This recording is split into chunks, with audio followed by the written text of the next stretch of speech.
Eu só queria passar algumas informações que são importantes, né?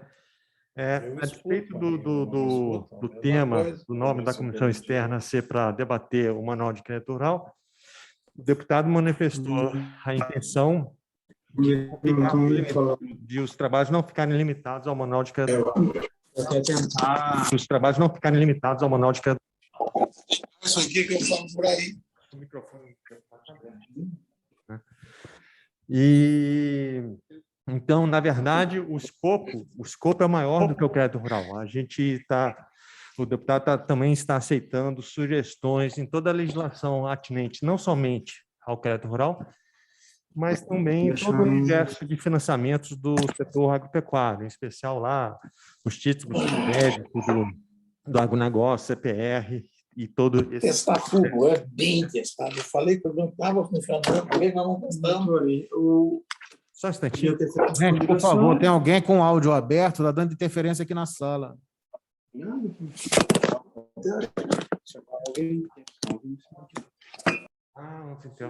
Tá. Ok, então, uma outra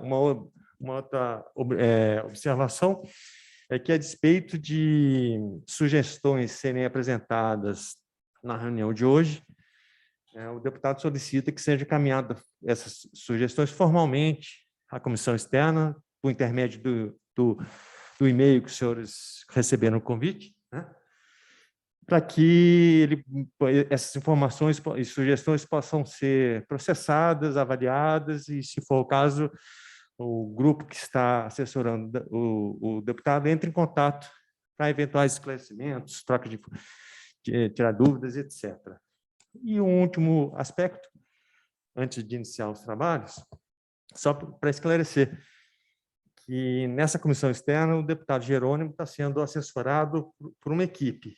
E essa equipe é composta pelo doutor Neri Perim, ele é advogado, atua nessa área de crédito rural, tem larga experiência, há muito tempo ele atua, conhece o setor, e pelo doutor Jânio Zefferini, que também é consultor na área, conhece o crédito rural, atua na operação de carteiras de crédito, gerenciamento de carteiras de crédito durante muito tempo. E por mim, meu nome é Gustavo, e eu sou funcionário aqui da Câmara dos Deputados.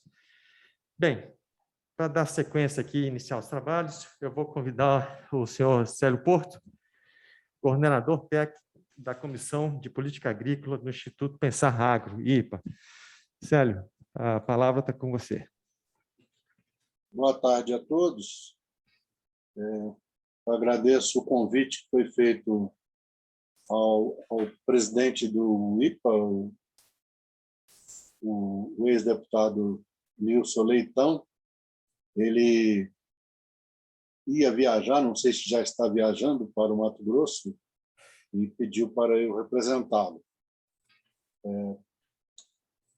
Para quem não conhece, o IPA é um Instituto Pensar Agropecuária, que tem a finalidade de dar suporte à Frente Parlamentar da Agropecuária. É composto por cerca de 48 entidades de classe do agro e tem na sua estrutura comissões temáticas de meio ambiente, trabalho, comércio exterior, e tem a de política agrícola, que eu sou o coordenador técnico. Cada comissão tem 3 coordenadores, um coordenador político, um coordenador institucional e um coordenador técnico. O coordenador político é um parlamentar, e, no caso atual, o coordenador político é o deputado José Mário, de Goiás. O coordenador institucional é uma dessas 48 instituições que é eleita ou escolhida, né, para coordenar a comissão. No caso da Comissão de Política Agrícola, o coordenador institucional é o Fabrício Rosa, que é o diretor executivo da AproSoja Brasil. E o coordenador institucional pode ser um técnico, o coordenador técnico pode ser um técnico da própria estrutura do IPA ou um consultor contratado, que é o meu caso. E nós tivemos, no âmbito do IPA e dessas comissões temáticas, a elaboração de projetos de leis que alguns tiveram sucesso, andaram bem, outros ainda estão em debate. Aqueles que, evidentemente, têm menos rejeição andam mais rápido, aqueles que têm dificuldades ficam mais tempo tramitando. Então, 2 exemplos de legislações que tramitaram com sucesso lá pelo IPA foi a legislação que criou o FIAGRO, tramitou quase que em tempo recorde, 65 dias entre a apresentação do projeto de lei e a aprovação no Senado, né? A apresentação do projeto de lei na Câmara e a aprovação no Senado. Só perde para a lei do RenovaBio, que foram 29 dias entre a apresentação do projeto e a aprovação no Senado. Mas isso são os exemplos extremos, porque normalmente essas leis levam anos para tramitar em todas as comissões, em todas as casas, né? O objeto aqui, inicialmente, o título, né? Ainda bem que o Gustavo explicou, porque o título diz Comissão Externa do Manual de Crédito Rural. E o Manual de Crédito Rural é apenas uma consolidação de leis, decretos e resoluções. Opa, acho que travou aí, Célio. Sua imagem, som, áudio travou. Oi, Agora travou, agora recuperou a imagem e som. a minha transmissão não está boa? Travou no momento que você começou a explicar sobre o Manual de Crédito Rural, consolidar normas, né, do Conselho Monetário Nacional. Tá. Então, sendo uma comissão externa no âmbito da Comissão de Agricultura da Câmara, eu suponho que o que se deseja sejam consolidar, quer dizer, fazer propostas, né, de alteração na legislação vigente. O cenário que nós temos, por exemplo, em termos de crédito rural, já que o foco seria o financiamento ao agro, é que, historicamente, o agronegócio tem crescido mais do que o Brasil, mais do que o resto da economia brasileira. Então, não dá para esperar que o resto da economia brasileira financie o agro na mesma velocidade que o agro precisa. Até porque o agro, hoje, a agricultura brasileira, estima-se que alimente cerca de 1 bilhão de pessoas no mundo todo. Então, o sonho de consumo de financiamento do agro é a captação de recursos externos. Nós sabemos que, historicamente, os juros no Brasil são elevados e tem vários países com juros negativos. Talvez não agora por causa da pandemia, mas, enfim, historicamente tem países que os juros são negativos. Então, o sonho de consumo é acessar capitais externos. Mas a gente sabe que a economia brasileira é cheia de travas, cheia de regulamentos, cheia de procedimentos que, às vezes, assustam o investidor externo. Então, esse processo de conquista do investidor externo é um processo lento.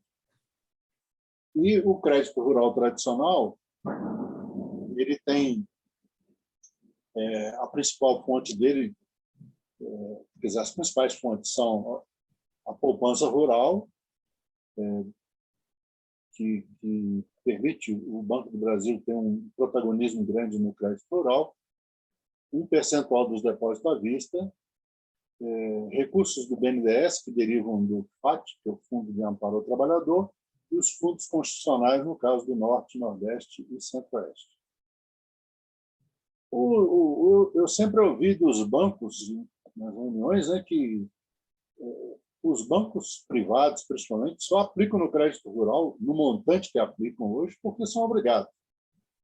Não fossem obrigados, eles aplicariam um valor menor e provavelmente somente para os grandes empreendimentos ou em regiões mais consolidadas. Então, essa disponibilidade de crédito, que é que não cresce no mesmo ritmo, crédito oficial, né? Que não cresce no mesmo ritmo do agro, ele ainda é muito dependente dessa obrigatoriedade. São chamadas exigibilidades do crédito rural.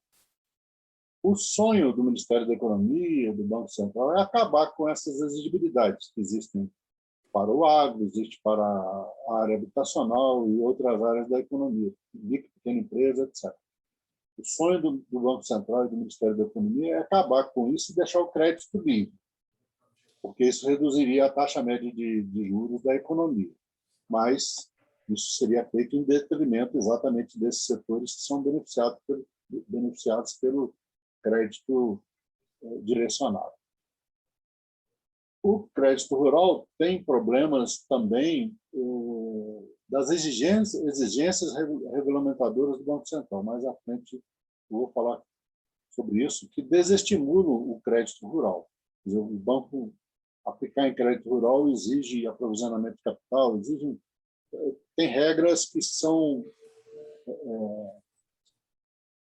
desfavorecem a aplicação do banco, a livre aplicação do banco em crédito rural.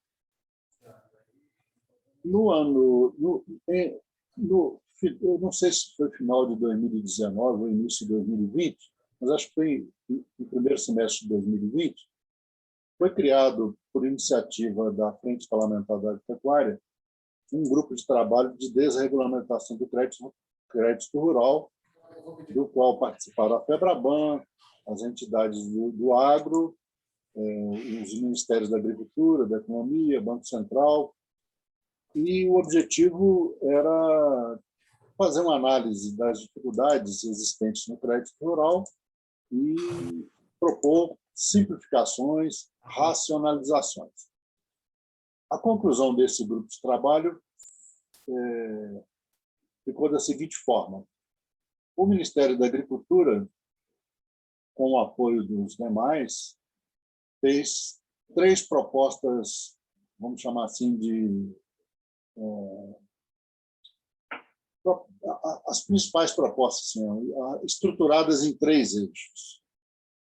O primeiro deles é a criação de um cadastro único com os dados dos agricultores, porque hoje a legislação exige que o banco, ao aplicar o crédito rural, verifique a regularidade do tomador do crédito junto à União, porque é um crédito subsidiado, né? Tem subvenção do Tesouro, parte dele, pelo menos, tem subvenção do Tesouro. Então, tem uma série de exigências, é meio ambiente, é trabalhista, e por aí vai. O INCRA, regularidade perante o INCRA. Então, o agente financeiro é obrigado a fazer um papel de órgão fiscalizador do governo, para não aplicar o recurso em alguém que esteja irregular em relação a um desses órgãos públicos. Então, a proposta que foi feita naquela ocasião foi a de criação de um cadastro único que facilitasse essa visibilidade sobre a regularidade daquele tomador do crédito. Chegou-se à conclusão que seria preciso criar um grupo interministerial para fazer essa proposta de interligação dos bancos de dados, e depois essa proposta de decreto circulou no Banco Central, no Ministério da Agricultura, no Ministério da Economia, mas o fato é que até hoje esse decreto não saiu, já se passou mais de um ano. Então, isso não prosperou. No entanto, o Banco Central, já se antecipando a essa proposta, através do SICOR, que é o Sistema de Informações do Crédito Rural e do Proagro, está tentando transformar o SICOR num birô de crédito rural. E ainda agora com o Open Banking, etc., nesse rumo, o objetivo é transformar o SICOR num suporte de informações em que todas as informações do tomador de crédito estejam ali, e mais do que isso, os agentes financeiros possam acessar o cadastro do agricultor, porque esse cadastro é entendido como do agricultor e não do banco, acessar o cadastro do agricultor em qualquer banco para avaliar se tem as condições de requeridas para conceder financiamento naquele outro banco. A proposta do Banco Central era tornar acessível aos demais agentes financeiros a partir de 1º/7 deste ano. Mas não foi possível porque os sistemas do Banco Central tiveram dificuldade de conversar com os sistemas do IBAMA, do Ministério do Trabalho, do INCRA, etc. Então, esse processo ainda está em construção na área de informática, principalmente. Mas já existe a disposição de fazer isso para o sistema financeiro numa primeira etapa e a proposta é que, a partir de 1º de janeiro de 2022, qualquer agente privado ou público, público seriam os bancos, né? Bancos públicos, mas qualquer agente privado que queira conceder financiamento ao agricultor possa acessar esses cadastros do agricultor e ali no Sicor, nesse novo Sicor, teria a informação se o agricultor está regular com INCRA, IBAMA, Ministério do Trabalho, etc. Isso já simplificaria bastante o processo, tornaria mais racional essa concessão do crédito rural e tiraria do banco essa obrigação de ser um fiscal do cumprimento de diversas legislações relativas a cada uma dessas áreas de governo. O outro eixo que foi proposto foi exatamente esse que eu já tinha mencionado antes, a revisão dos critérios quanto à regulação prudencial exigida pelo Banco Central. Aqui tem 3 exemplos. Existe o chamado fator de ponderação de risco, que é aplicado ao crédito rural pelo Banco Central. Isso é baseado no modelo do Acordo de Basileia. E, no Acordo de Basileia, os demais países não têm crédito rural separado do resto. Então, no Acordo de Basileia, não há uma previsão de ponderação de fator de risco para o crédito rural. E aí o crédito rural acaba entrando em créditos diversos e que tem um fator de ponderação mais elevado. Isso significa o quê? Que o banco, ao aplicar recursos em crédito rural, versus, por exemplo, aplicar recursos na indústria ou no setor imobiliário, ele precisa ter um aporte maior de capital próprio, ele precisa esterilizar mais capital próprio para poder garantir aquela operação, porque ela é considerada uma operação de maior risco do que esses outros setores. Então, essa é uma trava que a gente vem tentando derrubar, mas o Banco Central sempre alega que está preso ao Acordo de Basileia. Isso só poderia mudar se o próprio Brasil conseguir, no nível do Acordo de Basileia, criar um fator de ponderação específico para o crédito rural. Outra solicitação foi no sentido de reconhecer o seguro rural como mitigador de risco do crédito. Hoje, isso não existe. O agricultor que tem seguro rural e o agricultor que não tem são tratados pelo banco do mesmo jeito, porque o fator de ponderação é igual, não há essa diferenciação no fator de ponderação de risco.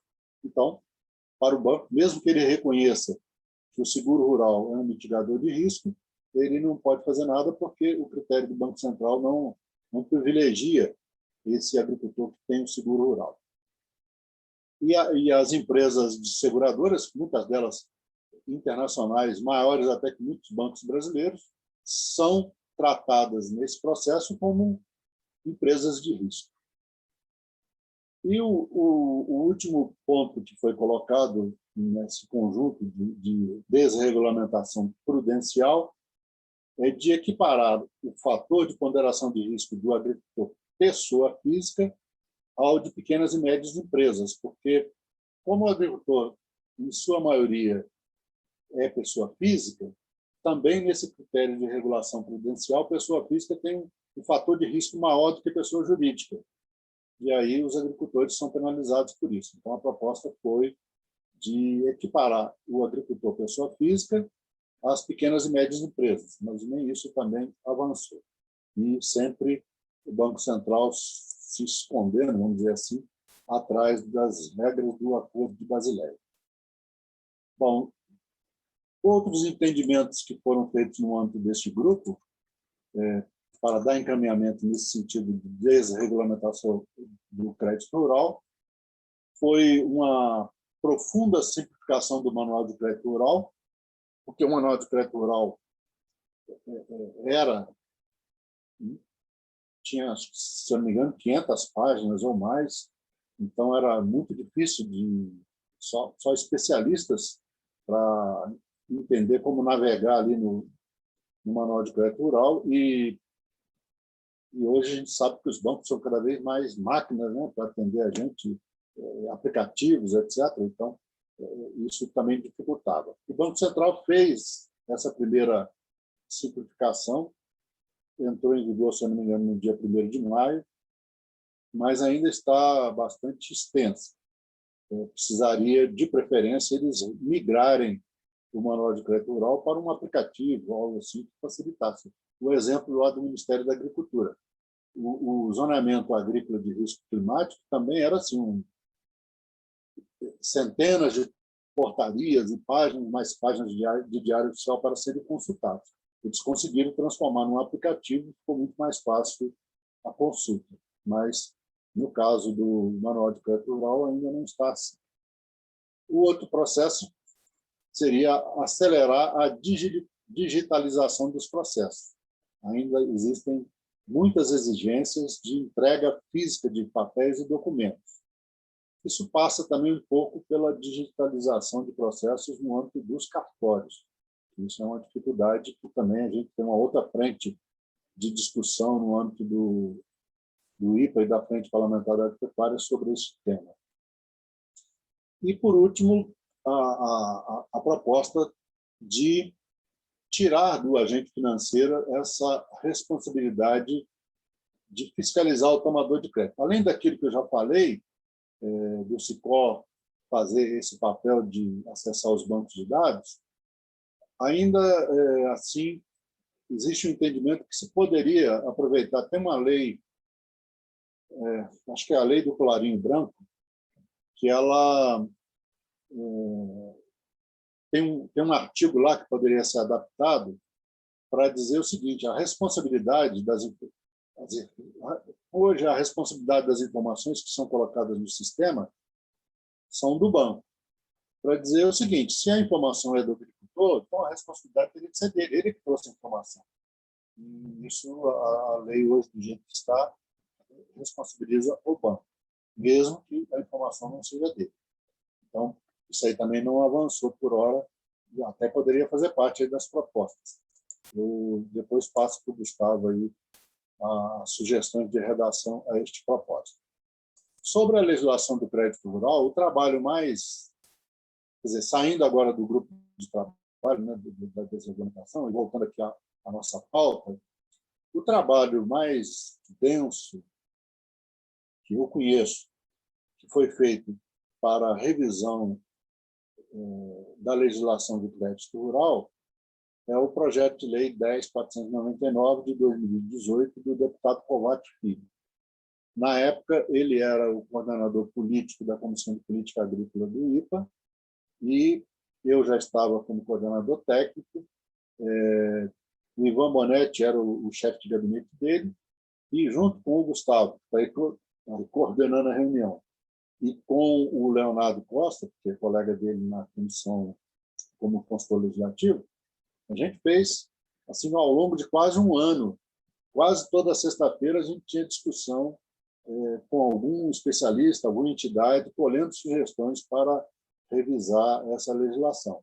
E o Gustavo e o Leonardo fizeram um belo trabalho de consolidação, parte até do que estava lá foi aproveitado na Lei do Agro, mas esse projeto está parado, né? O relator dele na Comissão de Agricultura é o deputado Evair Melo, e nesta semana o IPA elaborou uma proposta, um requerimento de audiência pública, acho que ainda não foi apresentado na KPDR, mas elaborou um requerimento de audiência pública, quer dizer, de realização de uma audiência pública para debater esse projeto e ver se avança com ele. Nessas conversas do ano passado, no processo de desregulamentação do crédito, o Executivo informou que enviaria um projeto de lei similar. Na época, o projeto de lei estava sendo elaborado pelo José Ângelo Mazilo Júnior, que é do Banco Central, foi diretor do DEOP, e hoje é secretário adjunto de Política Agrícola. E ele tinha o propósito de revisar a Lei 4.829, o Decreto-Lei 167, e além da criação da cédula de crédito do agronegócio. Ela pretende ser uma cédula similar à CPR, mas poderia ser emitida por qualquer agente do agronegócio. A CPR é só emissão de produtor e cooperativa. Esse projeto, eu tenho também essas propostas, não sei se o Gustavo tem, eu posso enviá-las, ou se o Zé Ângelo, não sei se o Zé Ângelo foi ouvido, ou se ele apresentou essas propostas para vocês, mas eu tenho certeza que ele autorizaria a encaminhar para vocês. Tem muitas ideias lá. E eu acho que vale a pena investir nelas. Atualmente, no IPA, nós estamos discutindo um projeto que foi trazido, na verdade é um anteprojeto, foi trazido a nós pelo a Secretaria de Micro e Pequena Empresa, enfim. Então, a estrutura do Ministério da Economia ficou muito grande, a gente se perdeu um pouco na estrutura lá. Mas tem uma secretaria lá que cuida das empresas, e eles estão com uma proposta de um anteprojeto, eles pretendem enviar um projeto de lei ao Congresso, eles disseram que seria até final de outubro, da reforma das garantias do crédito em geral, não é só crédito rural, mas afeta também o crédito rural. E a ideia está dentro daquele princípio do Ministério da Economia, do ministro Paulo Guedes, de simplificar, racionalizar e modernizar a economia brasileira, deixá-la menos amarrada. E é um trabalho muito grande, são 172 páginas, mas ele está disponível também, posso mandar para vocês. E faz várias mudanças em Código Civil, em outros instrumentos. O IPA criou um grupo de trabalho, a primeira reunião foi hoje de manhã, juntando a Comissão de Política Agrícola e o Conselho Jurídico do IPA. O Conselho Jurídico seria como se fosse uma comissão de juristas das entidades do agro que fazem parte do IPA. E houve a reunião, mas eu tinha uma outra reunião sobre seguro rural, que é um dos assuntos que eu trato, no mesmo horário, então eu não pude participar. Mas a ideia é aportar contribuições, seja para o próprio Ministério da Economia, que nos mandou a consulta, seja para como emenda ao anteprojeto, quando ele virar projeto de lei e for enviado ao Congresso. Nessa conversa com o Ministério da Economia também foi nos informado que eles estão ultimando uma mudança na legislação dos registros públicos, dos cartórios. Acho que é a Lei 6.015, se não me engano. E eles querem, principalmente, trazer os cartórios para o mundo digital, atualizar procedimentos e tornar os registros mais transparentes, mais acessíveis e principalmente em sistemas eletrônicos. O que foi informado para nós é que seria uma medida provisória, mas essa conversa já vem de um ano. Não sei como é que anda esse assunto atualmente. E, por fim, tem essa questão dos cursos cartorários. Existe um projeto de lei do deputado Zé Mário, né, que, como eu disse, é o coordenador da Comissão de Política Agrícola do IPA, que busca recuperar algo que estava lá no Decreto-Lei 167 e que foi abolido pela Lei do Agro, mas foi abolido involuntariamente. É que o Decreto-Lei 167 exigia que as cédulas de crédito rural, e lá são várias cédulas, né? Então, esse PL 10.499 que eu mencionei, ele simplifica numa única cédula, mas lá são várias cédulas, e ele exigia que a cédula, para ter validade contra terceiros, precisava estar registrada em cartórios. Então, a lei do agro, aproveitando o que já estava no PL 10.499, o Gustavo e o Leonardo trabalharam, né, assessorando as propostas aí, a elaboração do requerimento com o deputado Lupion, a elaboração do relatório da MP 897, que virou a lei do agro, e isso foi incluído no sentido de retirar a obrigatoriedade de registro da cédula, mantido apenas a obrigatoriedade de registro das garantias. E nessa mudança aí, os cartórios entenderam que não se aplicava mais. Na verdade, eles já vinham questionando isso antes. É que tem um dispositivo no Decreto-Lei 167 que limitava o custo cartorário para registro de títulos do agro em percentuais do salário mínimo. E aí veio a Constituição de 1988 e foi entendido que isso não se aplicava mais, porque seria vinculação ao salário mínimo e não poderia mais haver indexação de nada ao salário mínimo. E lá tinha um limite, lá no Decreto-Lei 167, tinha um limite de 1/4 do valor do salário mínimo, que hoje daria 1.100, né, 550, R$275. E a gente sabe de casos aí de registros que custam 1.000, 5.000, 10.000. É uma disparidade muito grande de um estado para o outro. Aí, na lei do agro, foram incluídos 2 dispositivos.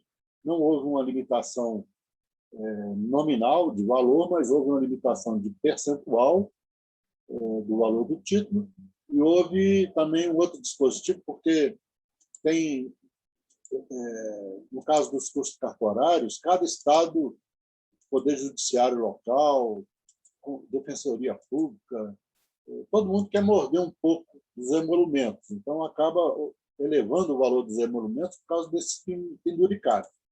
Então, já existe, se eu não me engano, a lei complementar 137, ou 123, acho que 123, da micro e pequena empresa, existe um dispositivo lá de que, no caso das micro e pequenas empresas, esses penduricários não podem ser cobrados. E aí a gente colocou isso na lei do agro, mas é uma lei ordinária. O fato é que os estados ignoraram solenemente esse dispositivo. Então, o deputado entrou com esse projeto de lei, recompondo o limite de R$250. Foi feita uma audiência pública ontem. Esse projeto está na Comissão de Finanças e Tributação da Câmara. Ontem foi feito um debate, uma audiência pública para discutir esse projeto de lei, que a ideia da FPA é tocar para frente isso aí, para pelo menos colocar os cartórios na mesa para discutir, porque há uma enorme disparidade de valores entre unidades da federação e a Lei 10.169, que trata dos custos cartorários, ela diz que o custo deve refletir o custo do serviço prestado.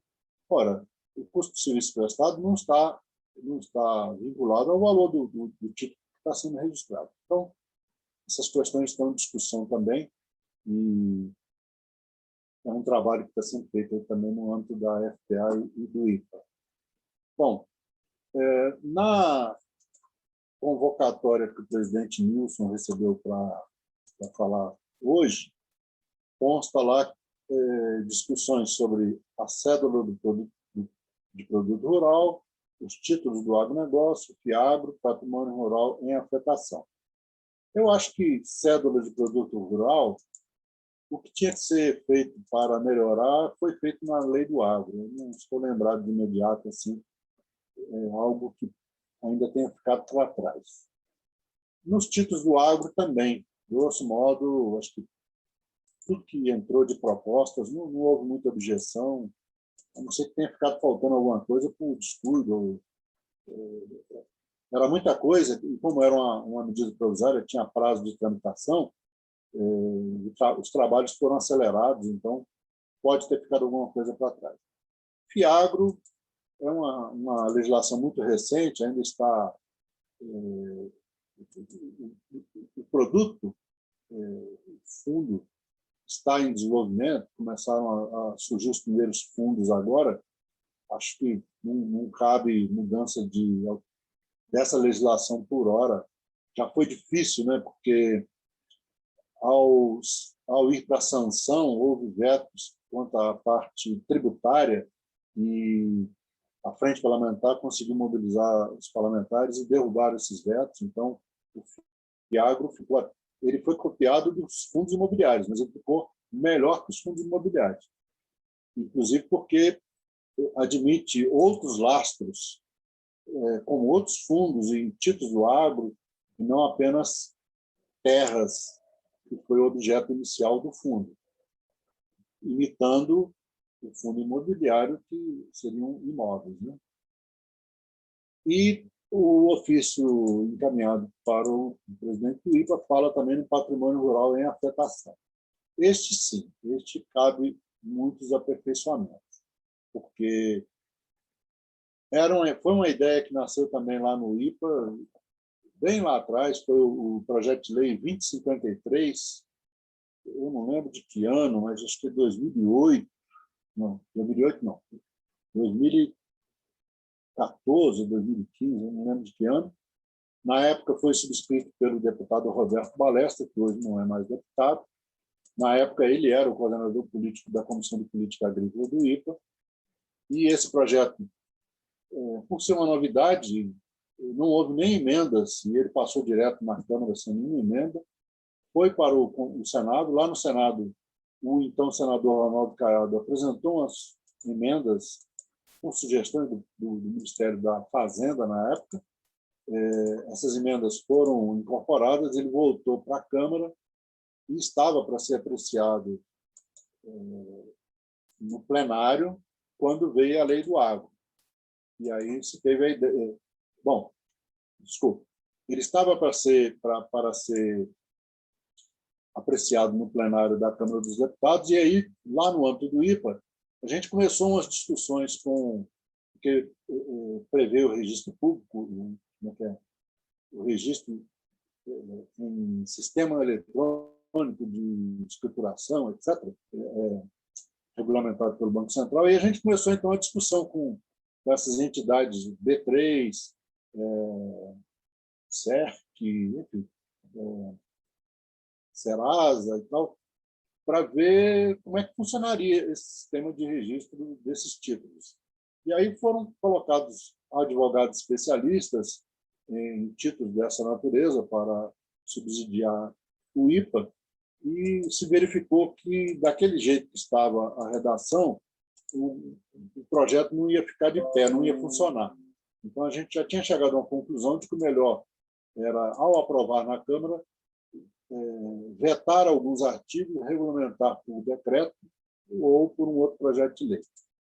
Foi nesse ínterim que, numa discussão também lá no IPA, quando se discutia o problema das dívidas do arroz no Rio Grande do Sul, em que o deputado Jerônimo se envolveu bastante, houve uma reunião da diretoria da FPA, e o Rogério Boeri, que é ainda o coordenador não é coordenador não, subsecretário de Política Agrícola e Meio Ambiente do Ministério da Economia, esteve presente e apresentou a ideia do Fundo Garantidor Solidário. E, como era urgente, ele disse que ia precisar baixar uma medida provisória. E aí o João Henrique Rummel, que era o diretor executivo do IPA, estava presente e falou, então, se vai fazer uma MP, vamos colocar aí também o patrimônio rural em afetação, porque a gente precisa corrigir algumas coisas do projeto que está lá. E aí ele falou, a gente está pensando em colocar outras coisas também, citou o Decreto-Lei 167, que exigia assinatura de próprio punho do produtor rural para poder fazer obter o crédito, que é uma coisa descabida nos dias atuais. E aí, o resultado, acabou que foram criados alguns grupos de trabalho dentro do governo e saiu um projeto bastante robusto, mudando várias partes da legislação pertinente ao crédito rural. Só que na parte de patrimônio rural em afetação, tinha essa proposta feita por esse pessoal que assessorou o IPA e que achou que o projeto, o 2053, não estava bom, precisaria de alterações. Aí foi feita uma proposta. Mas lá na equipe técnica do Ministério da Economia, essa proposta foi um pouco mudada de uma forma que tornou o projeto pouco operacional de novo. Então, basta ver que hoje a gente não vê esse... Tem duas coisas na lei do agro que não colaram, vamos chamar assim. Foi o Fundo Garantidor Solidário e o Patrimônio Rural em Afetação. O Zé Ângelo apresentou uma proposta que está aí no contexto que eu falei, que vou enviar para vocês, em vez de criar a figura do patrimônio rural em afetação, o que seria o patrimônio rural em afetação? É permitir que o agricultor separe uma parte de sua propriedade, faça a afetação do patrimônio e dê essa parte da propriedade em garantias. A ideia do Zé Ângelo é, em vez de criar uma legislação solteira, como essa que foi criada, baseada lá na experiência da falência da Impol, etc., em vez de fazer essa figura, criar essa figura, a proposta dele é mudar a lei da alienação fiduciária e permitir essa segmentação do patrimônio lá na lei da alienação fiduciária. Pareceu, em princípio, uma ideia boa e mais simples, porque já é uma legislação consolidada. Então, da lei do agro, o que eu vejo que precisaria mexer o patrimônio rural em afetação e o Fundo Garantidor Solidário. No caso do Fundo Garantidor, não tem muitas propostas. Não. No caso da patrimônio rural em afetação, tem alguns advogados aí especializados, como Renato Doranello, Fábio Silva, lá do Vieira Neto Advogados, o Zé Carlos Vaz, né, que foi diretor de crédito rural do Banco do Brasil, secretário de Política Agrícola. O projeto original foi dele, em 2053, foi escrito por ele, embora apareça o deputado de palestra, porque tem que ser um parlamentar. Né? Então, eu tenho algum material que possa enviar, e vou fazê-lo para o Gustavo, e, se precisar, que eu suponho que vocês vão terminar, eu vi aí o deputado falando em fazer uma reunião com vocês na próxima quarta-feira, vocês vão terminar essa comissão externa, vão fazer um relatório, apresentar propostas, e talvez projetos de lei, né? Então, se quiserem debatê-los, debater o relatório, debater as propostas com as entidades do agro que fazem parte do IPA, estamos à disposição para fazê-lo lá. Lá tem participação da CMA, tem participação da OCB, da ABAG, da ProSoja, da Abrapa, Abramilho, inúmeras entidades do agro estão presentes lá no IPA e tem sido um bom foro de discussões para matérias dessa natureza. Estamos lá à disposição para isso. É o que eu tinha a falar, Gustavo. Célio, muito obrigado pelas suas colocações. Você trouxe aspectos bastante interessantes. É bom saber que tem muita coisa que está sendo encaminhada, né? E a comissão externa, acho que ela pode contribuir para o reforço dessas sugestões de aprimoramento, né, que você mencionou. Se puder encaminhar, a gente agradece, tá? Para enriquecer as propostas do relatório e ser mais uma voz em favor dessas medidas. Gustavo. E, por gentileza, se você puder encaminhar pelo mesmo e-mail que vocês receberam o convite, porque daí a equipe está assessorando o deputado, todo mundo recebe. Tá bom? Está bem. Gustavo. Sim? Ricardo Alfonsinho, Gustavo, tudo bem? Ô, Ricardo, tudo jóia? Tudo bom.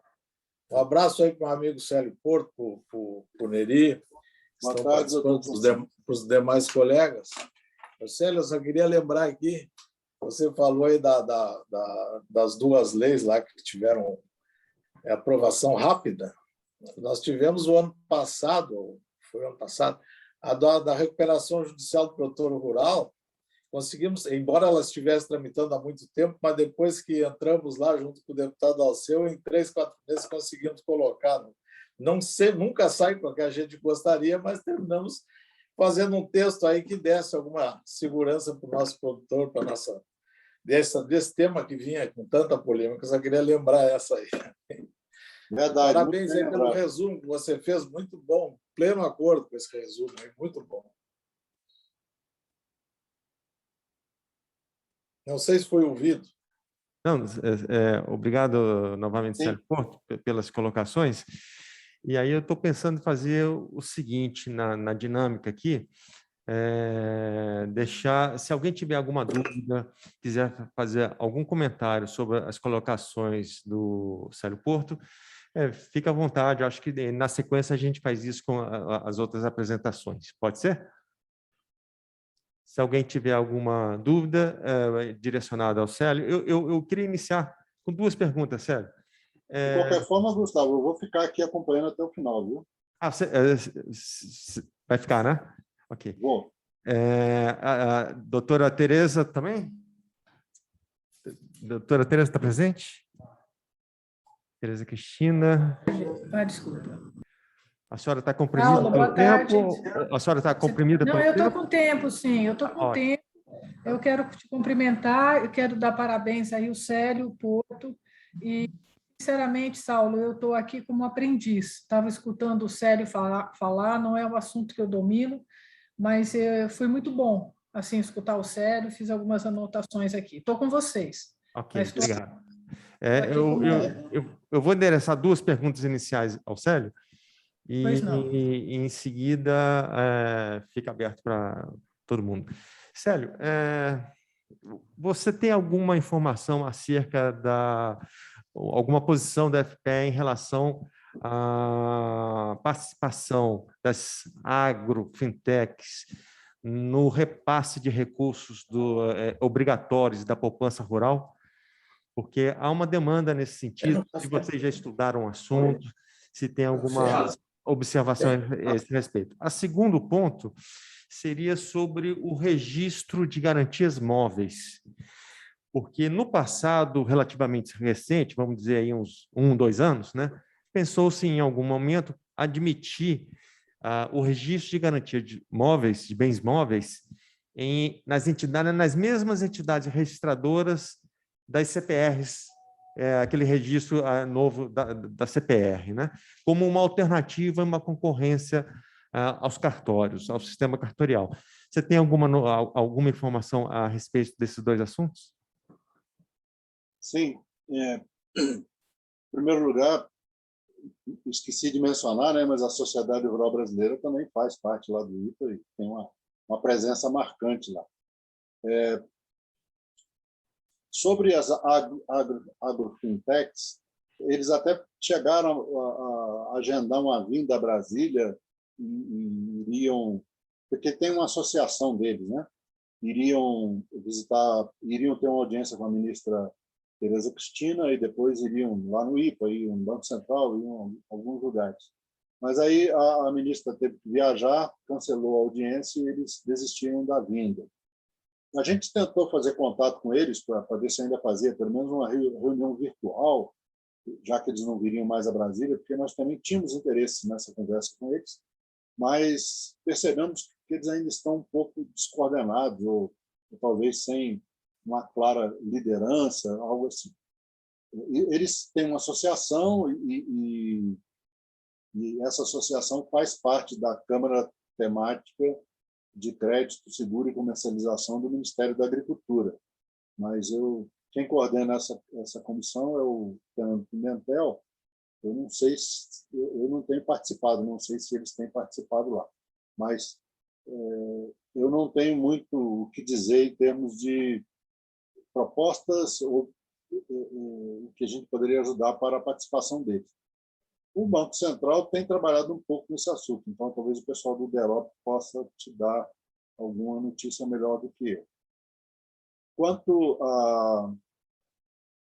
às garantias móveis, esse anteprojeto que eu falei com você, que está em discussão, que viraria um projeto de lei a ser enviado pelo Executivo ao Congresso até o final deste mês, ele trata disso. Um dos objetivos dele é facilitar o uso de garantias móveis para o crédito em geral.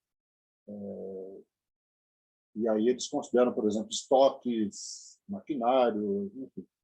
Maquinário já não é tão móvel assim, né? Mas estoque, sim. Então, um dos focos é esse, é facilitar o crédito baseado em garantias móveis ou garantias, como é que chamam, revolventes, né? Que é um produto que vai sendo substituído temporariamente, mas o volume de estoque às vezes é o mesmo, só que os produtos não são mais os mesmos, né? Então, pode até ser o produto pode ser processado e vir um outro produto. Então, isso está previsto nessa legislação. Eu vou lhe mandar, mas eu teria que procurar lá com detalhe, mas eu posso te colocar. Você conhece o Fábio Silva, né? Que ele trabalhou bastante ajudando o doutor Fábio Silva, né? Na MP do Agro. Ele foi o coordenador do grupo de trabalho criado pelo Ministério da Economia para fazer esse anteprojeto. Então, ele é muito aberto a aportar contribuições para melhorar a legislação e certamente ele poderá te ajudar a navegar naquelas 172 páginas para achar o que você procura lá. Ok, muito obrigado, Célio. Eu pergunto se os presentes, se o doutor Nery Perim, doutor Jânio, doutora Tereza, os demais presentes, se tem alguma pergunta a ser direcionada para o doutor Célio.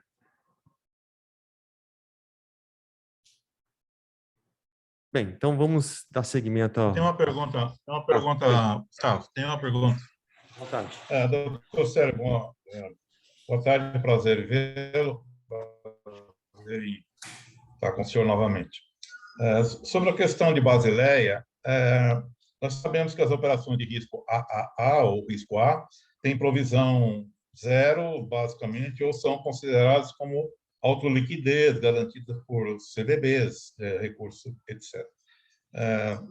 O Banco Central é sensível a considerar, por exemplo, estoques como garantias desse nível, consequentemente facilitando aí a classificação de risco das operações dos produtores rurais.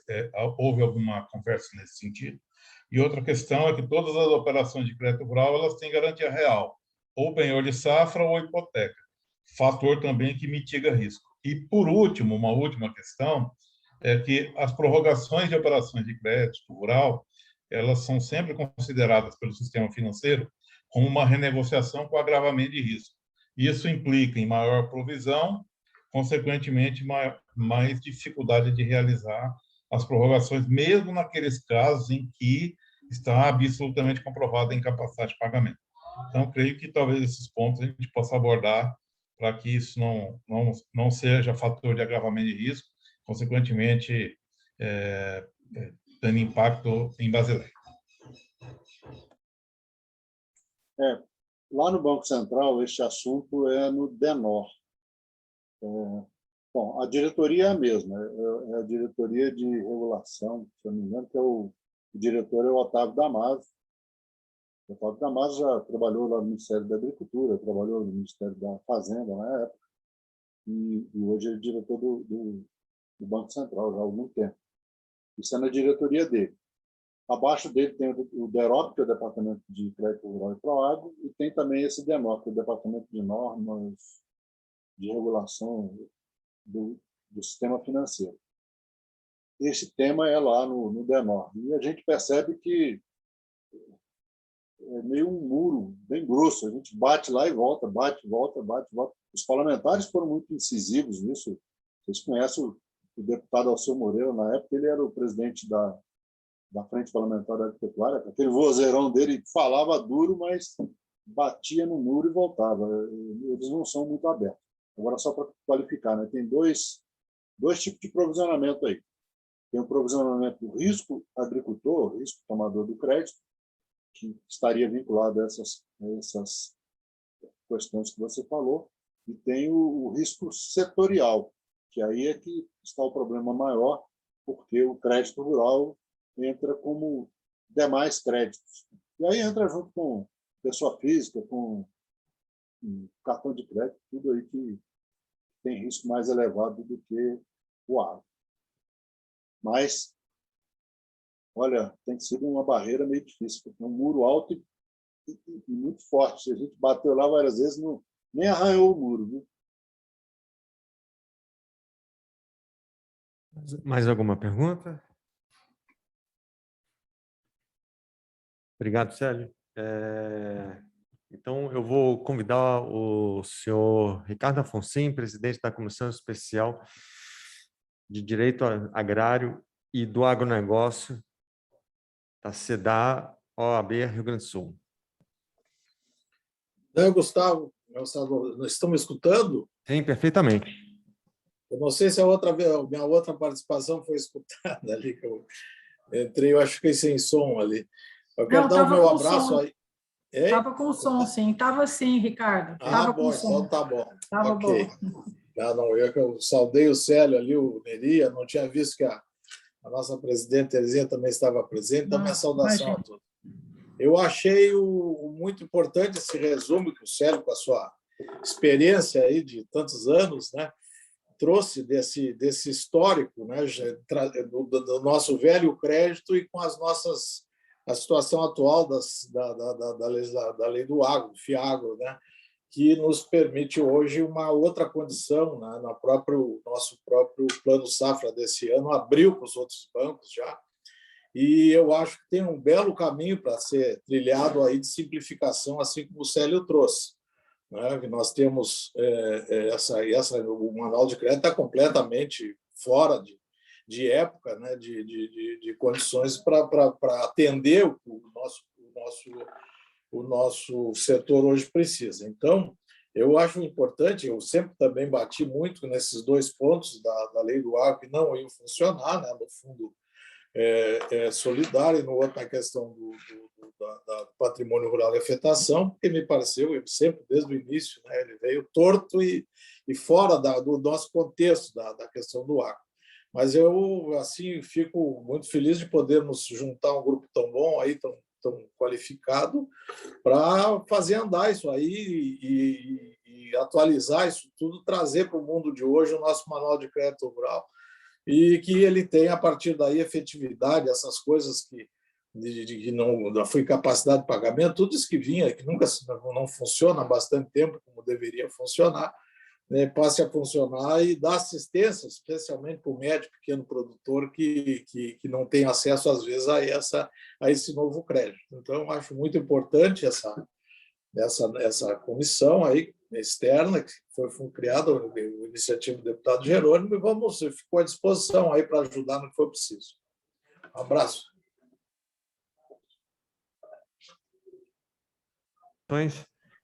E como a gente vê, tem muita coisa a ser avançada ainda, né? Muito se fez, mas ainda tem muito a se fazer. Eu pergunto se alguém quer fazer alguma consideração sobre a colocação do Dr. Ricardo. Gostaria de fazer uma pergunta ao Dr. Ricardo Afonso, já que ele é o grande... Alô? Jânio, acho que o Jânio caiu, né? Neri, Perim, acho que você queria falar também, enquanto ele... Eu vou pedir licença, então, ao Jânio. Não poderia deixar de aproveitar essa oportunidade de questionar o nosso grande mestre, Dr. Ricardo Afonso, aqueles como eu, a labuta nesta área vamos dizer assim, um norte para onde a gente sempre olha, e é uma orientação que sempre é colhida, e é um fruto de excelência, qualidade. Sempre, doutor Afonso, é um prazer enorme estar me dirigindo a esse colega. E eu queria aproveitá-lo, porque eu vi que o Célio trouxe as ponderações muito apropriadas e de toda as questões até agora coletadas, doutor Célio, nós encontramos muito convergência, e isso nos deixa muito, vamos dizer assim, muito à vontade e certos de que nós vamos avançar efetivamente, né? O senhor trouxe considerações a respeito desse estudo prévio dessa comissão, da qual participou também a FEBRABAN. E a FEBRABAN, nós tivemos a oportunidade ontem, doutor Célio, de nos reunir com eles, e eles basicamente também nos forneceram alguma documentação neste caminho que o senhor abordou agora, e eu queria dizer de excelência, porque, vamos dizer assim, com raras exceções, assim, nós concordamos aqui, a comissão, o deputado, os colegas que trabalham aqui, convergem absolutamente com essa ideia de simplificação, de ampliação e de tornar mais barato isso. E uma dessa questão aqui, não sei se o doutor Alfonsin fugiu, porque eu enrolei na pergunta aqui, não sei, doutor Alfonsin, doutor Ricardo, numa dessas questões, doutor Alfonsin, há uma sugestão para vamos dizer assim, para revisar o conceito de crédito rural, justamente para que ele não seja um limitador do financiamento. Essa é a ideia de que ele, hoje, ao invés de contribuir, ele está causando, pela conceituação, vamos dizer assim, algum certo de impedimento. E eu queria ver do senhor o que o senhor pensa a respeito de uma nova, vamos dizer assim, conceituação do que seria crédito rural para poder absorver também a ideia dos títulos de crédito, aquela discussão que nós temos todo dia a dia, que fica limitada e tem que fazer uma interpretação, vamos dizer, gigantesca para chegar à conclusão de que são normas de ordem pública, como o senhor bem pontuou no seu livro, lá no princípio 95, contra toda a securitização, né?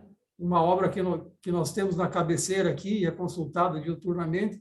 Enfim, eu queria saber do senhor a opinião a respeito de uma nova conceituação do crédito rural, se ela é possível ou não, e se ela viria a suprir essa deficiência. Não, mais uma vez, uma saudação, querido colega Neri. Obrigado pelas palavras. Eu vejo isso, que hoje nós estamos caminhando para essa desregulamentação do crédito, né? Especialmente nesse crédito do produtor, do empresário rural, né? O Célio tocou num ponto ali, essa situação de que eu sempre tenho uma dificuldade dessa coisa do produtor trabalhar na pessoa física dentro de um processo desse, né? Mas ainda há uma insegurança dessa migração para a pessoa jurídica, mesmo tendo aí hoje instrumentos que a própria lei da liberdade econômica trouxe, que ele poderia passar a trabalhar dessa forma, né, protegendo o patrimônio, mas, infelizmente, nós ainda continuamos aí com parece que há um consenso de que a necessidade de permanecer o produtor misturando seu patrimônio pessoa física com o jurídico. Então, eu acho que essa desregulamentação tem coisas ainda que continuam travando, né? Especialmente no Banco do Brasil, nós temos ainda aquela velha questão daquele, se foi feita uma renegociação, mesmo que dentro da lei, no caso do PESA, securitização que teve desconto, especialmente no PESA, aquele que fez o PESA fica impedido de acessar o crédito do Banco do Brasil, porque ele teve um desconto de lei, né? Que não tem cabimento uma coisa dessa. Então, mesmo ele vai lá, faz uma negociação com o banco, se ele teve um desconto, é uma cláusula pétrea dentro do estatuto do banco, que tira fora esse produtor, né? Então, eu hoje, por isso que eu falei antes, que neste novo crédito, neste ano, essa abertura que houve de acesso aos demais bancos ao crédito, né, oficial, com outros percentuais. E isso que o Célio falou também aí, né, que vai trazer da fintech para poder aproveitar esse depósito à vista, que termina sendo uma carga dentro dos bancos, eles usam obrigatoriamente, através desse processo aí que o Boeri tem trabalhado lá no Ministério da Economia, se não me engano, é ele que tem trabalhado esse assunto, para abrir também, através desse instrumento da FinTech, utilizar melhor essa do depósito à vista, aí, do compulsório, para que ele seja efetivamente utilizado no crédito. Então, eu acho, Neri, que em relação ao pequeno produtor, né, a agricultura familiar realmente tem que ter uma regulamentação, né, continuará certamente para proteger o produtor, mas os demais temos a evolução é essa de liberar e de buscar fontes de todos os meios possíveis para que o produtor tenha realmente essa questão do seguro que o Célio falou, que é um absurdo, né, que não ser considerado uma questão de risco que precisa ser assim entendido. Então, são todas essas coisas e por isso a grande oportunidade dessa comissão poder contribuir aí para melhorar e trazer para o mundo atual essa situação aí do crédito rural brasileiro. Não sei se atendi o que querias, Neri. Atendeu, sim, doutor, como sempre, né? Doutor Alfonsinho, acompanhando, eu acho que o que nos deixa muito otimistas é que nós estamos ouvindo o mesmo verbo sendo pronunciado. Então, de todas as entidades, de todos os colegas que vieram, enfim, todas as reuniões que nós tivemos, essa ideia é uma ideia assim, comungada. Então, por isso que a gente fala que está otimista, porque se conseguir produzir alguma coisa boa com o auxílio de todo mundo, eu acho que a possibilidade disso avançar é muito grande. E todos nós concordamos que isso é necessário hoje para dar um passo a mais, um passo à frente. Muito obrigado, doutor. Um prazer enorme retornar a conversar com o senhor. Meu. Eu pergunto se o Jânio já recuperou a conexão. Acho que ainda não, né? Então, acho que está travado. Está travado ainda. Está travado ainda, né? Eu vou aproveitar, doutor Alfonsinho, eu só tocando num ponto importante. Foi o da migração da pessoa do produtor rural da pessoa física para a pessoa jurídica. Aí eu vou fazer uma união com uma informação que o Célio nos trouxe.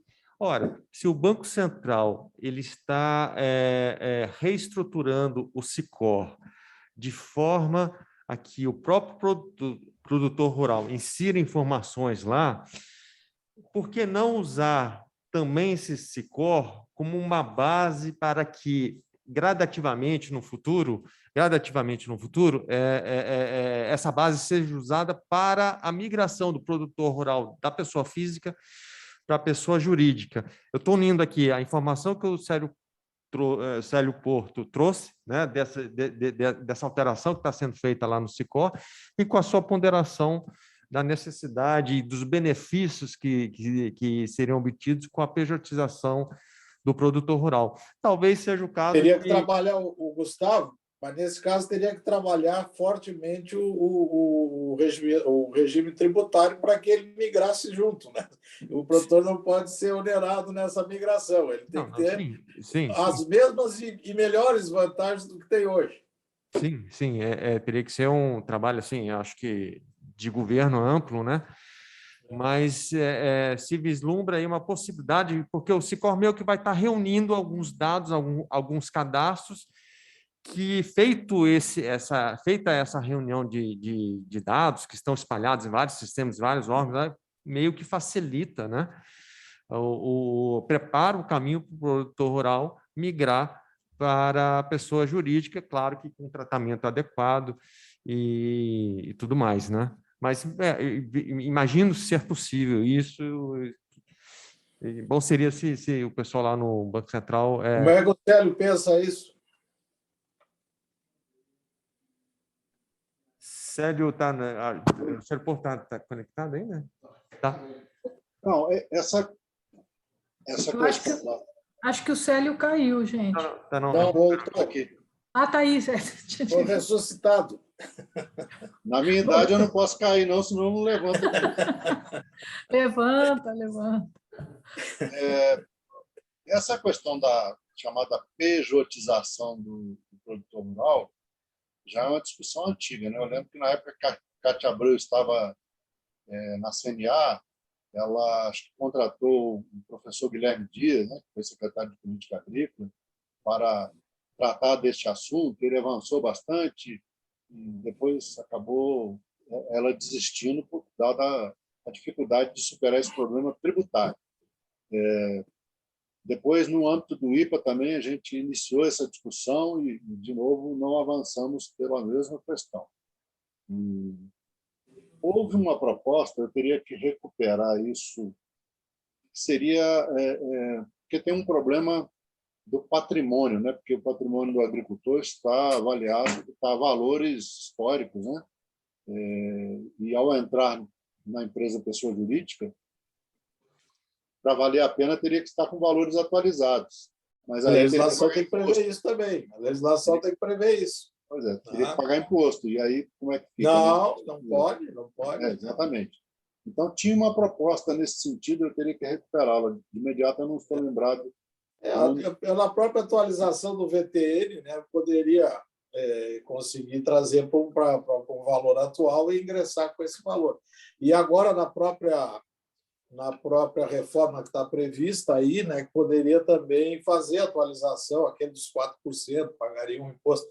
Mas aí eu acho que tem que criar justamente isso, tem que haver essa atualização do patrimônio, ou lá pelo VTN, que está previsto hoje, ou de algum instrumento novo para que ele... Mas ele pode até, o CL, eu vejo isso, ele pode integrar essa jurídica com o patrimônio, como pode integrar. Eu acho que o perigo é exercer a atividade desse jeito, um pouco, né? Sempre na pessoa física, do jeito que der. Então, tudo isso tem que trabalhar dentro daquilo, casado com a questão tributária, senão não tem sentido. Aí realmente o prejuízo fica grande. Eu acho que nós temos que sair desse atraso, né? Porque eu não vejo nenhuma atividade econômica do país que segundo a CNA, me parece que são 96% dos produtores trabalham na pessoa física do país. Então, realmente... A CNA fala em 98%, o senhor 98%, lembrou muito bem. Né? O senhor lembrou muito bem uma questão que eu falei da atração. Não tem outra atividade empresarial que faça isso, né? Não tem como. A mistura de patrimônio... E agora nós temos a sociedade unipessoal aí, que poderia ser utilizada. Então, tem que trabalhar isso. É um assunto que parece que é tabu. As pessoas, ele entra dentro todo, mas não vai dar isso.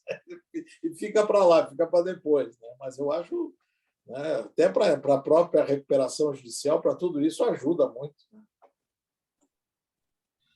Gustavo, o doutor Alfonsino lembrou uma coisa importante aí, porque eu mencionei a dificuldade de captação de recursos externos, e um dos entraves é esse. O investidor externo não sabe que história é essa de agricultor pessoa física. É uma empresa que fatura milhões, mas é uma pessoa física. Não tem cabimento. O mundo não vai entender isso nunca. Entendi. Quando ele na maioria dos casos, os grandes produtores são os maiores empregadores do município, depois da prefeitura, né? E aí tem o seguinte também, quando ele faz a captação através de uma instituição financeira, acho que some esse problema, né, Célio? Porque a instituição financeira capta lá fora e repassa para o agricultor, pessoa física, né? A dificuldade maior, imagino, que é quando ele quer fazer uma captação meio que direta, não é isso, não? Porque a captação direta seria em dólar, e o agricultor que trabalha com commodities já está tudo dolarizado, né? Os insumos, o preço do produto, então ficaria mais fácil casar passivo com ativo, né? Agora, dando tratos à bola aqui, a gente pensa, existe a pessoa jurídica, a pessoa física, a pessoa jurídica. Dentro de pessoa jurídica, a gente tem o microempreendedor individual, tem subgrupo, né? Poderia se pensar... Mas hoje a Unipessoal não tem subgrupo ali. A Unipessoal, porque ela substituiu a Eireli tinha um limitador de capital, né? E agora na Unipessoal não tem limitador. Uma sociedade normal, né? Com um sócio, só com um sócio, né? Que o produtor tem também essa dificuldade. Ele tem um individualismo, assim. O produtor tem uma tendência a trabalhar de forma individual. E ele, né, com essa criação na lei da liberdade econômica, o nosso querido Jerônimo, o deputado Jerônimo foi o relator, foi criada essa. Então, terminou a Eireli, que tinha aquela limitação, né, o Célio, eram 6 salários, né? E agora pode, na outra não tem não é o Gustavo, não é aquela questão da pequena e microempresa que tem os 4 milhões, o faturamento de 4 milhões e 800 por ano, essas coisas. Na Unipessoal não tem problema, ela é liberada, pode ser normal, uma sociedade normal. Entendi.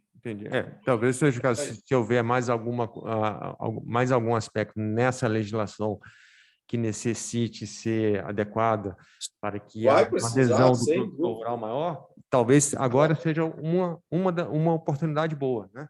De apresentação dessa sugestão, né? Gustavo, eu gostaria de fazer uma pergunta para o doutor Ricardo, porque na hora que eu fui fazer, caiu o sinal. Doutor Ricardo, nós estamos acompanhando aqui há bastante tempo a questão do Plano Collor, julgamento no STJ. A Sociedade Rural Brasileira é autora da ação. Pois é. E aí, doutor, como é que está isso hoje? Não, hoje está só os processos estão andando, né? Estão havendo pagamentos já, normalmente.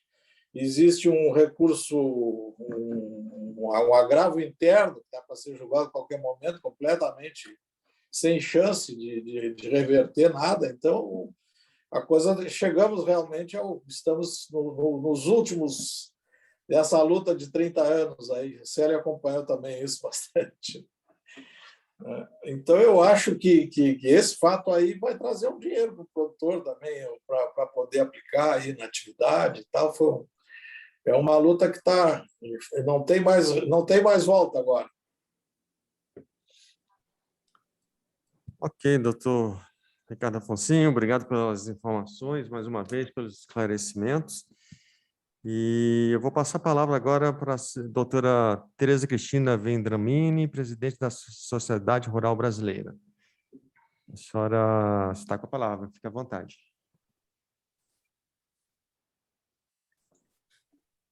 A senhora está presente na sala?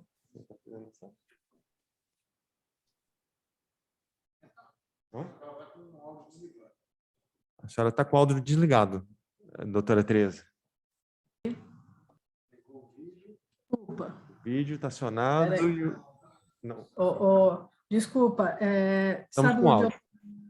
Desculpa que eu estou falando no IPA. Célio. Eu estou falando no IPA, desculpa. Ok, então a gente aguarda um pouquinho. Pois é, essa discussão da pejotização é muito interessante. Pode falar? Sim? Sim, é isso. Vamos aproveitar esse tempo aqui, porque eu queria explorar um pouquinho mais a experiência do doutor Célio, né? Enquanto a doutora Tereza se organiza. Doutor Célio, a nossa intenção, a gente sabe, né, que quando a gente quer simplificar, agilizar, tornar mais compreensível, enfim, desburocratizar o crédito rural, nós estamos pensando em avançar na questão de diminuição do custo pré-contratual e pós-contratual. E essa ideia sugerida pelo senhor, pelo IPA, junto com a FEBABAN, enfim, com os demais órgãos que fizeram parte daquele estudo lá, na minha opinião, é algo assim, maravilhosa, que vamos dizer assim, é uma resposta muito rápida para o financiamento, e a gente sabe que muitas das vezes os atrasos acabam prejudicando a atividade produtiva. O ciclo produtivo perde com isso, a questão do tempo, da oportunidade de adquirir os insumos antes, enfim. E essa plataforma em que todos teriam acesso, na nossa opinião, isso é uma coisa fantástica. Dizendo isso, só para dizer que a gente está muito feliz com essa sugestão, e nós imaginamos que é uma sugestão que vai andar, né? É a curiosidade do que isso seria em termos de percentuais. O senhor tem um estudo que se refletiria em economia na operação? O senhor tem algo que possa nos dar?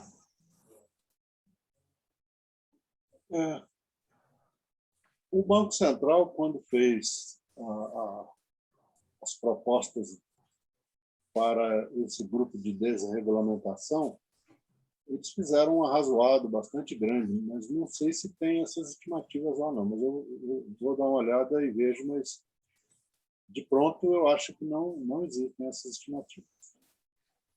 Seria Se transformador, por né? um acaso, se por um acaso o senhor encontrar, seria muito bem, seria excelente para a hora de fundamentar a sugestão, já com essa, vamos dizer assim, bem pontuada fundamentação já. Isso nos auxiliaria também, porque, além de ser uma curiosidade, isso também serviria como fundamento de apoio. Muito obrigado. O Gustavo, Sim. já que a doutora Tereza que vai falar agora, eu lembrei também, e até abri aqui na minha tela, a Sociedade Rural Brasileira apresentou, alguns anos atrás, uma proposta de uma lei complementar que altera a Lei Complementar 123, que eu acho que é das micro e pequenas empresas, e que cria a figura da Sociedade Agropecuária por Ações.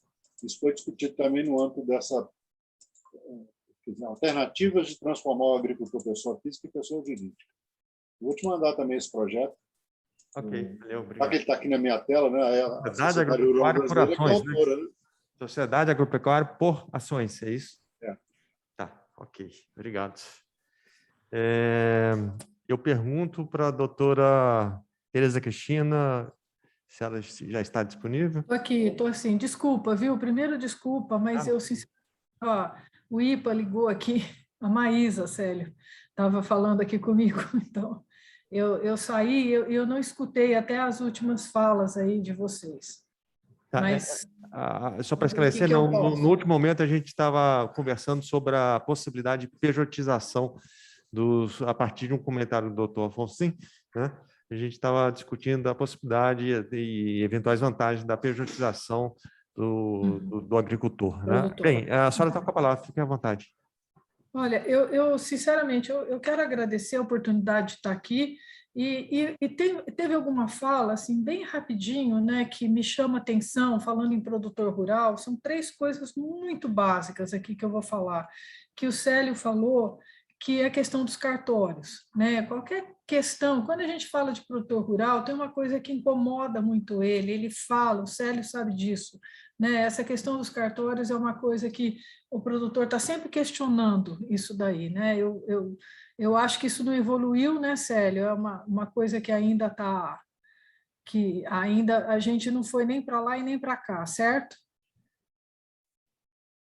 A gente inseriu dispositivos na lei do agro, mas os cartórios alegam, se eu não me engano, o artigo 236 da Constituição, os cartórios não, os estados, instruídos pelos cartórios ou instigados pelos cartórios, alegam que, nessa matéria, o executivo invadiu competência que a Constituição atribui aos estados. Por isso que a lei não foi respeitada.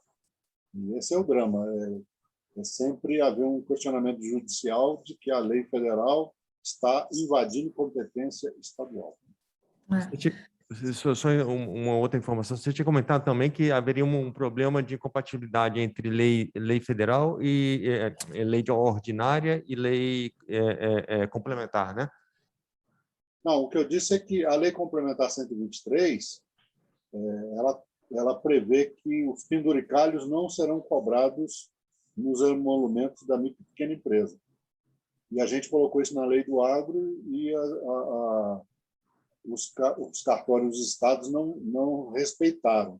E a diferença entre as duas leis é que uma é complementar, a outra é ordinária. Então, não sei se é por isso ou se... Só uma informação a esse respeito. Força de lei complementar e lei ordinária têm a mesma força, né? A questão é a diferença de quórum de aprovação. Mas, doutora Tereza, está com a palavra. Gustavo, me permite uma parte, doutora Tereza? Desculpa, Helene, me atrapalhar. Imagina, por favor, Neri, ao contrário. Eu só queria fazer um comentário nesse ponto, e que existe uma forma, vamos dizer assim, indireta de resolver isso, Sérgio.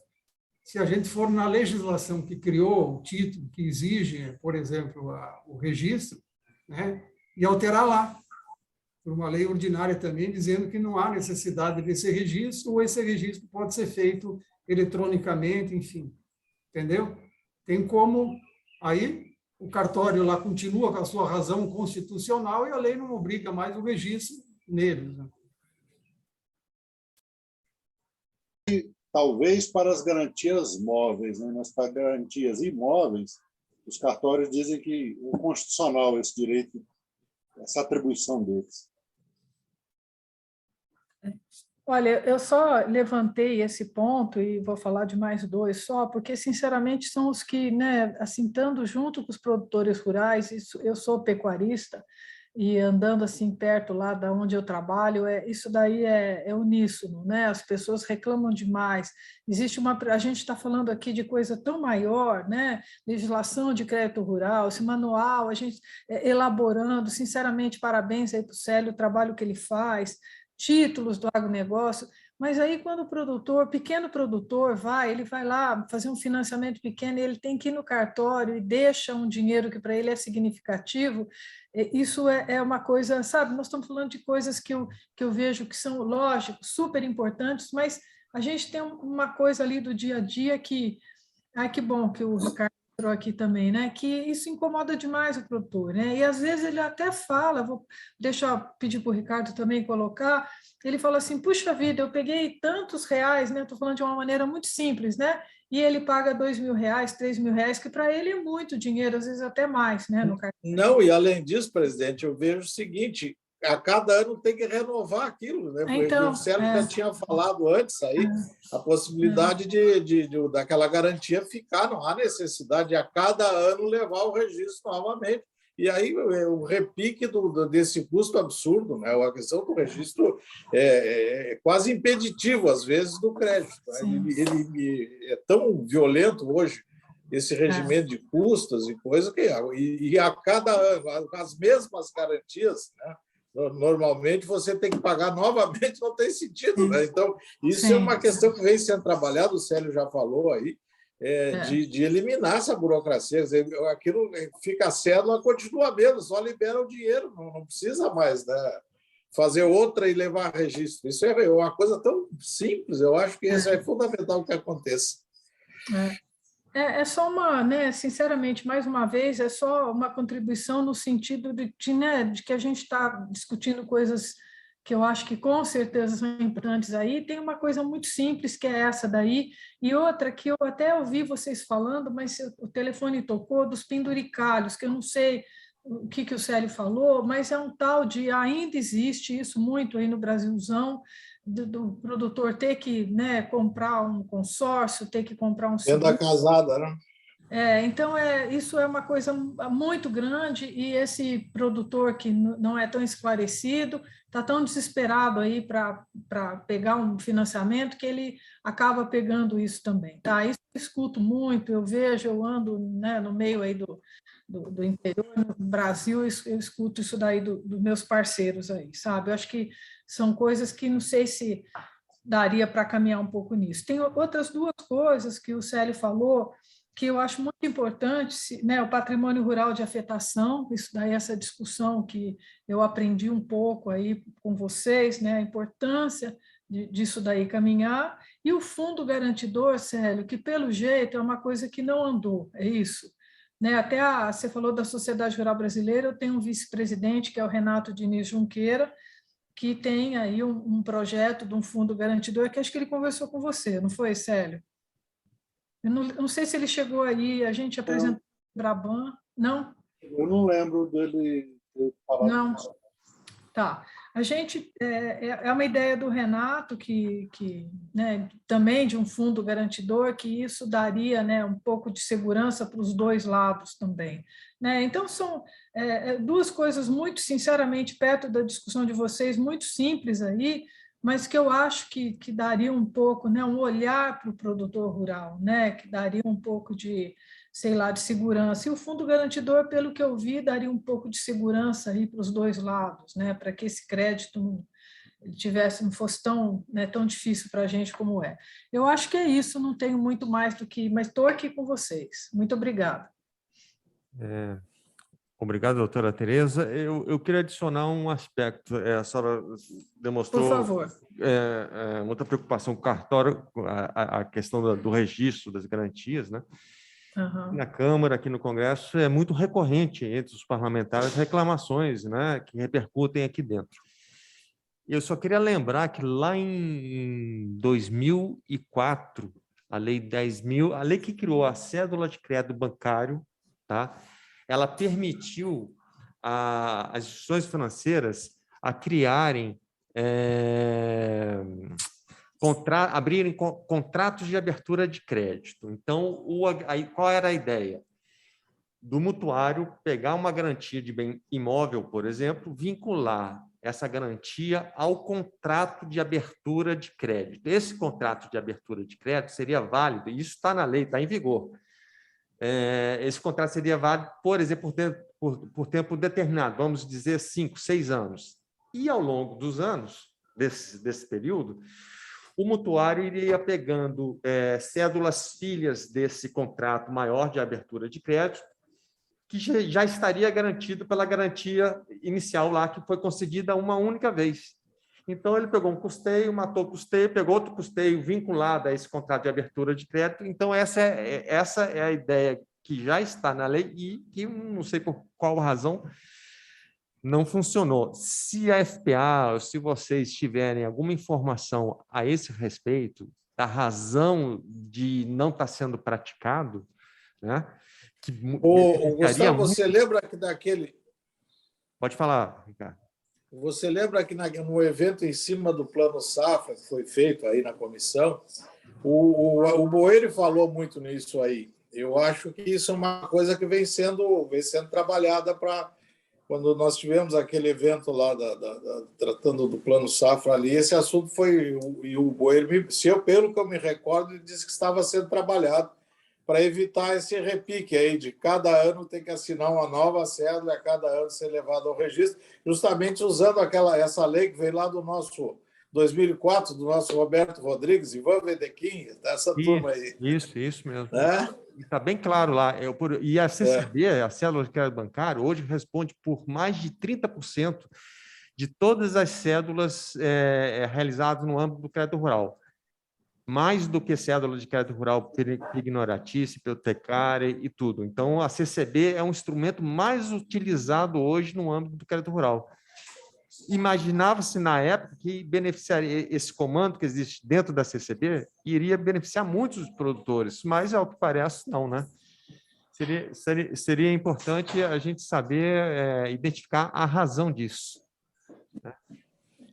Se alguém tiver mais algum Gustavo, comentário... eu posso te dar um depoimento aqui. Estão me ouvindo? Sim. A hipoteca abrangente, né, que é essa informação que o senhor está colocando, ela é feita por escritura pública e pelo valor do teto. Então, se um produtor rural tem um teto de crédito de 10 milhões, vai dar uma garantia de 15 milhões, etc., o cartório cobra dele no valor de 10 milhões, no valor de que for. Então, isso praticamente inviabilizou. E depois, muitos cartórios também não aceitaram, queriam que registrasse a hipoteca em grau subsequente ou a cédula. Resumindo, o custo de cartório é que inviabilizou a medida que é super benéfica. Com relação a cartório, eu penso que a única forma de a gente sair desse nó é se a gente passar para os registros tipo B3, tipo Serasa, sair do registro, porque os cartórios de registro são um dos lobbies mais poderosos que nós temos no Brasil. E é muito difícil romper esse lobby. Vai para o Congresso, não passa. Nós sabemos que as tabelas de emolumentos são feitas pelos cartórios, o tribunal só chancela. Nós temos o caso das CCBs, que são hipotecas, que deveria se cobrar o registro como se fosse uma cédula de crédito, uma cédula rural hipotecária. Os cartórios não cobram como CCB. Resumindo, eu acho difícil a gente avançar se a gente não sair do cartório convencional e para essa certificação digital e outras coisas. Tá? Essa é a minha visão, olhando os dois lados, né? Do lado como bancário que fui, né? E hoje fora do banco. Tá? Essa é a minha opinião. a grande virada é criar concorrência nesse mercado, né? Os cartórios podem até continuar a fazer, só que eles terão concorrentes, como você sugeriu aí, né? O registro digital, entidades registradoras que hoje já estão registrando a CPR, elas passariam a poder, pelo menos no bens móveis. Aí eu vejo de uma forma mais fácil, né? É um primeiro passo. Para quem sabe, no futuro, um segundo passo, que seria bens imóveis, que eu considero que é um passo mais difícil, né? Mas inserir concorrência nesse mercado seria essencial. Eu pergunto se tem mais alguma consideração, os presentes têm mais alguma consideração a ser colocada, algum questionamento? Ô, Gustavo, Não entrou, não, né? só para esclarecer aí que, no caso dos registros públicos, foi criado o ONR, né? Órgão Nacional Registrador? Não é órgão, não é organização. É o ONR, a sigla, que é um órgão mantido pelos cartórios. E esse órgão, por sua vez, criou o sistema SEAC, SEAC, que pretende dar visibilidade, dar transparência às informações sobre registros públicos, mas não quer dizer que vai mexer em custos, que é o nosso drama, né? Mais alguma consideração? Bem, em nome do deputado Jerônimo Puerge, da Comissão Externa, da equipe da Comissão Externa, eu agradeço a presença do doutor Célio Porto, do doutor Ricardo Afonso, da doutora Tereza Cristina, o tempo de vocês, a atenção conferida aos trabalhos da comissão, e mais uma vez lembrando que o deputado solicita que sugestões sejam formalizadas e encaminhadas à comissão externa através do e-mail que fez contato com os senhores, né? Mais uma vez, muito obrigado a todos, doutor Neri Perim, doutor Jânio Zeferino, e uma boa tarde a todos. Boa tarde a todos. Boa tarde a todos. Até a próxima, um abraço. Boa tarde, obrigada. Boa tarde. Até logo.